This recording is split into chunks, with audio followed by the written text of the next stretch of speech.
The internet. Hey, Ross, what's up, man? good. How are you? All right, let me adjust my little camera here so that my face is actually in the screen now. We made it happen. We pulled it off. Amazingly. So let's see. It's 12:25 p.m. in Washington State, western coast of the U.S. What time is it over there in Scotland? It's 8:25 at night. 8:25 at night. Did you just finish a day of coaching? Yeah. So kicked off at 6 o'clock morning class and just got done now. So, How many classes did you coach today? 3 this morning, 4 this afternoon. So, You coached 7? yeah. Holy cow! Is that normal for you? That's a hefty load of coaching. Yeah, a normal day, 7 classes, occasional PT, some business-to-business stuff. Okay. I have 3 part-time coaches that do. So I have a Friday afternoon off. I have that sort of thing. I've got some other stuff, but yeah, it's pretty normal. Wow, that's at what I assume, class 1, class 2, your energy level, your enthusiasm is pretty high. At what class do you have to dig deep to stay fired up and make it happen? It's all right. I have a workout in between. We have a 6 and a 7 a.m. Then I work out at 8 o'clock. Okay. Then I have a 9:30. So the morning's fine. All right, the morning's Okay, gotcha. The evening, all classes are different, man. The 4 o'clock in the afternoon's a whole different breed of animal that comes in the 7:15. So they're all fun. So What are it's your all most good. popular times for clients? What's your biggest? 6 o'clock in the morning is usually the Oh, really? busiest. Yeah, it's Like the consistently pre busy. the pre-work crowd? hmm So we have 6 Okay. o'clock in the morning, which is always really busy. The 7 o'clock in the morning is the people that wish they could get up for 6 o'clock in the morning, but aren't quite there. So Mm-hmm. they're a little bit quieter. But yeah, So we've spoken once before, and you sent me some information in your gym that I didn't know. So you guys are over in Scotland, but you said, have you been over there about 5 years, and before that you lived in the U.S.? What was your quick little story? yeah. So I was born and raised here. In my 20s, I moved to the States. I was there about 12 years, just south of Atlanta. Okay. So like Hardwell territory and all that sort of stuff. Uh, Done all the stuff down there. Worked in a few gyms over there. Done a whole bunch of other jobs when I was there. Then we came back here 5 years ago to open up. Okay. What made you head back to Scotland? Was that always the plan? No, to be honest, me and the wife had always. She's American. My kids have got dual citizenship. I've got dual citizenship now, so all that stuff. But the plan originally was, I was fire department for a minute and then got injured. Came out and I was planning to go back in. And during that year, we came back over here for a visit, and we were like, we both kind of liked it. Up until that point, neither of us liked visits, and so we were both talking back and forth, and we just kind of edged around the subject coming over, and a gym would work. So rather than When doing it with you someone else, done it himself. so you opened the gym, you'd worked at a couple gyms before that. Maybe you can give some advice to people. Maybe somebody's watching this right now and they're on the fence about opening a gym. And I'm very much a big fan of honesty and real talk. So I think some people think, well, hey, I love CrossFit. I love coaching. I'll just open a gym. I'll fill it with equipment.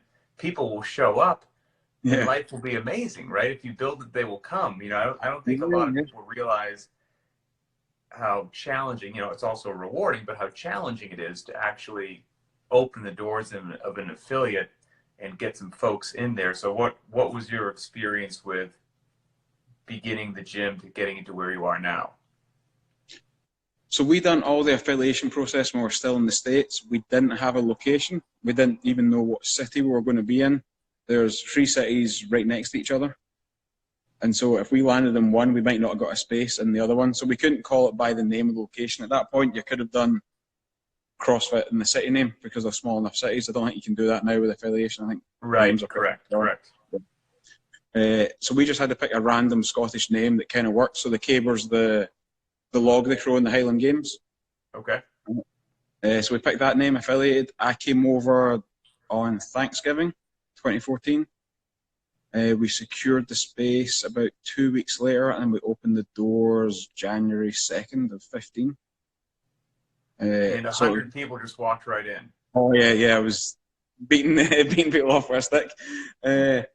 I'd been gone from the town long enough that no one remembered who I was, and so the first months it was still showing up for 6 o'clock in the morning, but potentially no one showing up but you had to be here because it was a business, and yep, it was.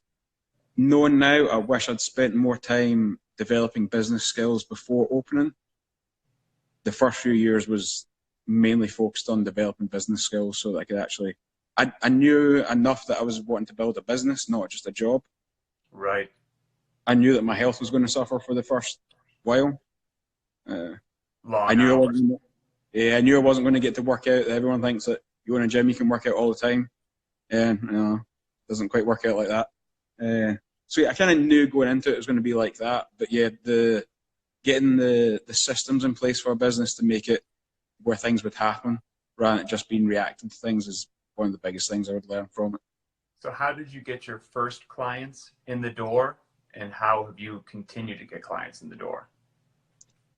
So I didn't have Facebook or Instagram personally before having a business. I would be a sociopath, I think. Most people try to be on social media. I try to avoid it. That's one of the marketing. Good for you.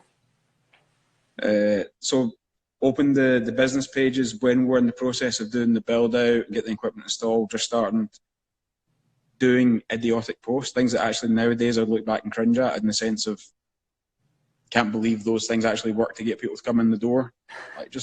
Like no skill in it whatsoever. And it was basically just word of mouth initially, and we grew from that in the sense of another gym opened up in the town a couple of weeks after us. I came from a town in Atlanta where there was 4 or 5 CrossFit gyms in the same space, so it was never a concern.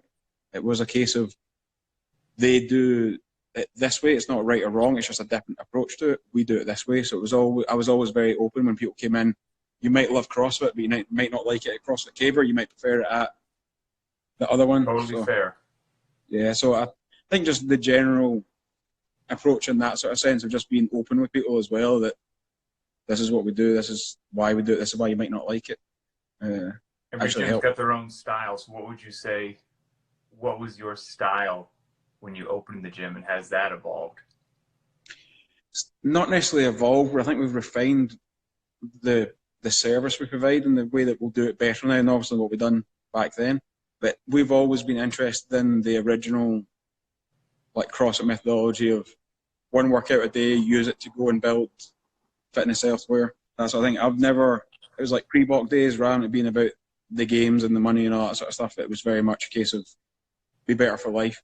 My goal with CrossFit has always been to make it as hard as possible for my son to beat me. He will beat me, I know that, but I want to make him work for it. I like that. It's a pretty simple theory, but I like it. Yeah, so so again, that when people walk in the door, that's what we tell them as well. Like, we're not, you come in and say you're wanting to lose weight, we can manage that, but our goal is to make it so you don't end up in a nursing home. You come in and say you want to be able to back squat more, we can manage that, but it's overshadowed with the goal of adding 10 years to your life. We're not going to sacrifice the long haul for the short-term gain. So maybe we've got a lot of people from all around the world, I hope, watching this, and I'll eventually post this onto YouTube so that it'll live forever and all that good stuff. But let's just make the broad assumption that there's a lot of people, or most of the viewers are in the United States, and maybe they've never been to Scotland. So give us a sense of what's the CrossFit community like over there in Scotland. I mean, is it like it was in the US years ago, where you say CrossFit and somebody's like, what's that? I'm not sure if I've heard of that. Or is it, household name? It's more like what, I've been here 5 years now. It's mostly what it was like in the States 10 years ago. Okay. Enough people know about it, but it's not something that people are going to recognize on the street. Okay. That sort of sense, but there'll be, my friend done that and got hurt, or my friend, that's that sort of stage of things. Right. Okay, so you're out there trying to get the right message out there. Yeah, but Scotland's kind of weird. Like, there's a massive amount of population condensed in very small places and large places that have no one in them. All right, so what my experience is down here is going to be different than a 45-minute train ride up the road in Glasgow. They're going to have a completely different experience of it. It's just the same as being in downtown Atlanta compared to being in a suburb 45 minutes south. It's going to be different. Okay, so you guys are more in a small town. Yeah, so we're a shipyard town that is, shipyards basically are slowly dying. So yeah, it's kind of a interesting time in the place we're at. So Gotcha. Okay, interesting. And you and I, like I said, we've chatted before, and before you reached out with some interest as to Linchpin, who was doing the programming at your box? Was it you, or was it one of your coaches? Or how did that work? yeah, so it's always been me in a variation over the course of time. Like we started with .com. We've always done it where I've always done the stuff at least a month ahead of the gym floor, so we know what it's going to impact on there. But when we opened up in the end of 14, start of 15, it was following .com and then adding stuff in on the rest days. And then we tried some other. I did outsource for a while to, I won't say who it was, but like we outsourced for a while to another thing. And I wasn't a big fan of the multi-part approach. It was very kind of, part A, part B, part C, that sort of stuff. Okay. Not saying it's right or wrong, it's just I found it wasn't working. Yeah, it just wasn't working for what our intention was with what we're doing. So. Okay. And then obviously with .com having the rest days, either building benchmarks for ourselves or finding things through, like following Linchpin and seeing the ones in there, then started being more Linchpin than .com, yada, yada, yada. Of course, the time just led us to here. So. Gotcha. And how is it?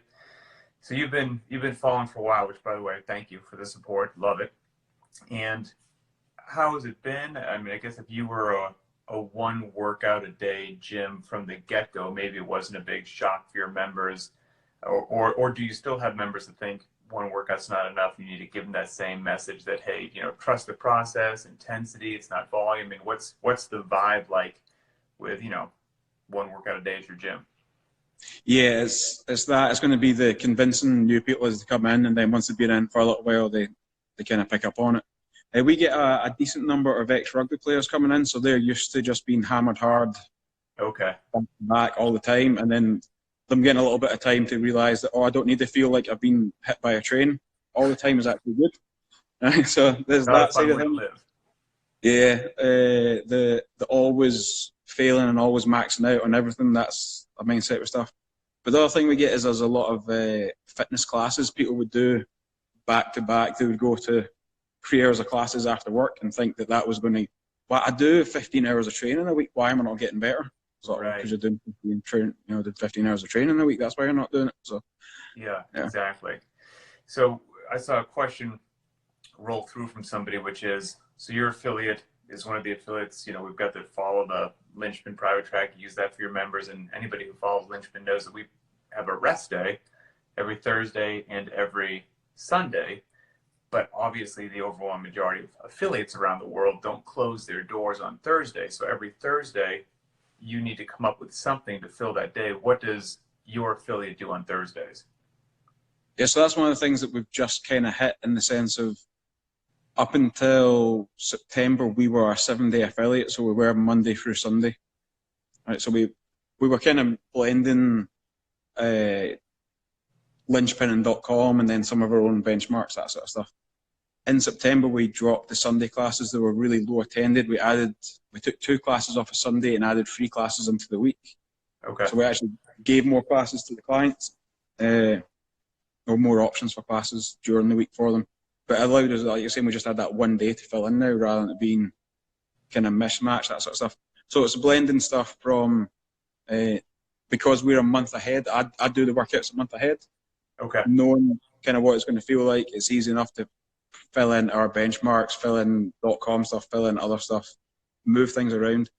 Although we follow Linchpin, it's not going to be exactly the same. We still adapt stuff back to our members. So we get that original intent and nugget from the program, and then after I went through it, know how to adapt it back even more to make it a little bit more personalized to the gym. Perfect. Now let's say maybe this would be the last question or tidbit that maybe will help other gym owners out there, because I think potentially one of the fears with maybe a new trainer or a new gym owner or whatnot is, hey, I've got to walk in, I need to fill this hour. you know, and that's a big scary thing to do initially, especially let's say you program a 12-minute AMRAP and you're like, holy cow, I've got 48 other minutes that I need to fill somehow, and I've got a 12-minute workout. And that's when it can be a slippery slope to put in the part A, the part B, and the part C, because you're like, I don't know what else to do with 48 minutes. So you've been open for 5 years. I'm sure you've done a number of 12-minute workouts, or, you know, workouts that take 12 minutes. Pick whatever workout you want, but how would you fill an hour if the workout happened to be a 12 to 15-minute workout? Yeah, so we have a 5-minute window. So if we start on the hour, classes start on the hour, we have a 5-minute window to allow for life to happen for members coming in. So we expect to be starting the warm-up at 5 past. Okay. So the coaches, they are welcoming people, we're chatting, we're asking them about their day, we're finding out about their lives, finding out those sort of things during those 5 minutes. It can't just be having a laugh, but it's intentional interaction with the client somewhere. It's very smart. That gets also allows us to find out if anything's like going on that's going to affect their performance. So if they come in and go, they've had a crap day, then we kind of know, as we get to know people better, where we can push them, where we can't, with that sort of thing. The warm-up, between explaining the warm-up, working through the warm-up, that's going to be us getting near the 20 minutes past, 25 minutes past, depending on what's involved in it. Also, how new some people might be in the class. Some stuff you might be able to assume and not focus on everything in the warm-up.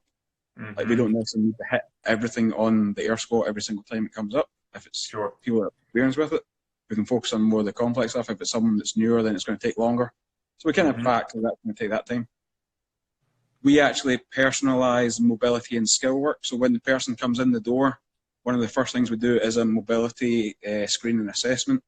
Very nice. So we can individualise stuff to them. So we actually have a time right after the warm-up for them to work on individualised stuff. So even though it's a class cap of 10, you might want to work on handstand push-ups. The other guy is working on pull-ups. They've got a program that they're working on to go through that stuff.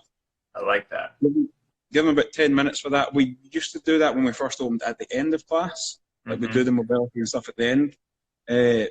But Scottish people will bounce out on anything they can bounce out on. So although it's not necessarily the best thing for them to do it at that time, to get the consistency of them actually doing it is better than necessarily getting them at the right time. So you found out that's what actually works. Yeah, that's what works in real life. And then that can get culled short if it's a longer workout. We can put in intentional skill work that's going for the workout then after that. Perfect. Then you can be cramming to, like, this last class was herd and cats. We were doing the back squat ladder, the 2, 3, 5, 10. Oh, yeah. Yeah. So that was herd and cats at that 7:15 class, just there to get people actually on the way they're wanting to work, all that sort of stuff. So, yeah, time goes by quick if you think about it. I think that's exactly what it is. I think initially an hour can be a terrifying amount of time. And then as you get more comfortable coaching, your base of knowledge improves. You understand the importance of talking to people, learning about their lives. You know that so-and-so can do this, so-and-so's got a bad shoulder, you need to work on this. After you do your general warm-up, all of a sudden, then you've got, maybe, like you said, maybe there's some relatively simple things in the workout, don't need to focus on so much, but maybe there's squat cleans in the workout. Maybe there's overhead squats, and all of a sudden we need another 10 to 15 minutes just to polish that movement a little bit. And then all of a sudden you're like, well, we got to get this workout going. The class is going to be over. So it sounds like you guys are doing some pretty darn cool stuff out there that I hope people listen to and apply a little bit. And were you doing all of that from day one, or did that kind of evolve as the years went by? It's evolved. I always, when I was coming up, Kelly Starrett had just started the Year of MWOD stuff. I remember him posting that kind of first sort of stuff. So I always followed that stuff and knew the benefit of doing the mobility work and the stuff going forward before and after. So we'd always had that in place. Very quickly they realised we had to move it from post-workout to pre-workout stuff for people, because they would, that's not important. 50, I'll just leave minutes early, that sort of thing, bounce out. So we developed that sort of system as we went. We've refined the process of bringing new members in with the mobility screen over over the years, it's not something we had in place right from the get-go. Something I wish we did have in place right from the get-go, but it's definitely something that's developed with our coach development work. Most of it's actually been done outside of CrossFit initially, mainly because there's not as many courses over here as what was available. So a lot of that stuff's been done in slightly different ways, so giving us a different outlook for some of the stuff in there. Like if I program a 400-meter warm-up for the people in the class, half of them are going to sprint it and not treat it as a warm-up because they're Scottish and they're stupid, and the other half will walk it and not actually get a warm-up, right? So it's that sort of thing. Like when you have the 8 minutes of jogging as a warm-up, I'm like, that's not going to happen with with our guys. We'll have no members by week 2 because they'll just. That's amazing. Yeah, that's fantastic. So you said today, as a matter of fact, which is great. I didn't know because you said you follow, on a different time schedule. I didn't know that you had heavy day today. You had a heavy day back squat. Mm-hmm. So you touched on it for a second, but I'd love just to hear. It can be an easy trap to fall in with the doing more than one thing a day. Hey, we're going to warm up, we're going to get in a heavy day, and then we're going to have time somehow for a 10 or 20-minute AMRAP at the end of it, which always boggled my mind of how a properly run heavy day, you wouldn't struggle to fit that into an hour with the general warm-up, the building up of the warm-up sets to the working sets, the resting between each one of the heavy lifts. You can actually go heavy. How you did a heavy day today, how long does it take to actually do a back squat heavy day? So by the time we get them warmed up, that little bit of the mobility work and personal skill time shortened on the heavy days. By the time we actually get them moving on the gym floor, we allow at least half an hour for the actual working, like the warming up to weight, getting the sets done, all that sort of stuff. And we tell them that as well. We actually will put it in a timeline on the board. This is your 30-minute window to get this work done. You should be able to rest this much in between at least. You should be able to spend this amount of time to warm up. You'll have plenty of time to get the sets done. So by explaining it up front, it kind of helps with the mindset of the client going into it. Like they're not expecting to do more stuff afterwards. Man, I think that's fantastic. I think that's spot on. I hope a lot of folks walk away with that. We're very big on, when we post a heavy day, we just post a heavy day. We kind of say, respect the heavy days, just because I think you nailed it in the fact that somebody might not get in their very first heavy lift. Let's say it's a 7x1, whatever it happens to be. They might not get in their very first real lift, until 30 minutes have gone by in the hour. It actually takes that long to do a proper warm-up, some mobility build up in the warming sets, and then lift number 1's happening 30 minutes into a 1-hour class. So that's I just don't have any idea how you could possibly do that as part of something else and hope to run something in an hour. And I also just don't know how you could actually, if you really do a 5x5 back squat, I can't do something else after that. I'm ready to go home, sit on the couch, and have something to eat. It should be an exhausting set in and of itself. We're old now, Pat, though, as well, though. That's right. We're not getting any younger. That's true. Maybe these youngins can get out there and do a little something else. It's a good point. Oh, we got Carl Stedman just clicked on and gave us some love. What's up, Carl? I'm going to see Carl this coming weekend at the 10-year affiliate gathering. So might see some more folks from your neck of the woods out there. But anyway, man, I appreciate you being a part of the Linchpin community. I don't take it lightly that you're putting your trust in us. I genuinely and truly appreciate it, and I hope that people can watch this and listen to what you've had work for your business and hopefully apply some stuff to theirs. And let's say we've got some people traveling the world. Go ahead and give yourself as much promotion as you can right now. Where are you guys located? What's your website? What's your email address in case people want to reach out to you? How can they do that, or how can they find you? Yeah, so CrossFit Caber, it'll be Ross at crossfitcaber.co.uk for the email. The website is crossfitcaber.co.uk. Instagram, Facebook, all the same thing. I don't think there's another Caber out there when it comes to CrossFit. Most people have a hard time spelling it rather than there being other ones. See, that's not a big deal. We are about 25, 30 minutes on the train away from Glasgow. So if you're in the main part of Scotland, we're the best side of Scotland. Edinburgh gets all the glory, but we're the best side of Scotland with awesome. that. So, yeah, Scotland's close enough though. I mean, if you're used to driving in the States and going places, you're close enough to something in Scotland, and nothing's far away. Fantastic, man. Well, Ross, I hope our paths cross one day, not just in a virtual way, but somewhere, and it'd be good to sit down for an actual real chat, man. But once again, thank you for your time, and thanks for being in the community. Yeah, appreciate it, man. Thank you. All right, man. Talk to you later. See you, mate.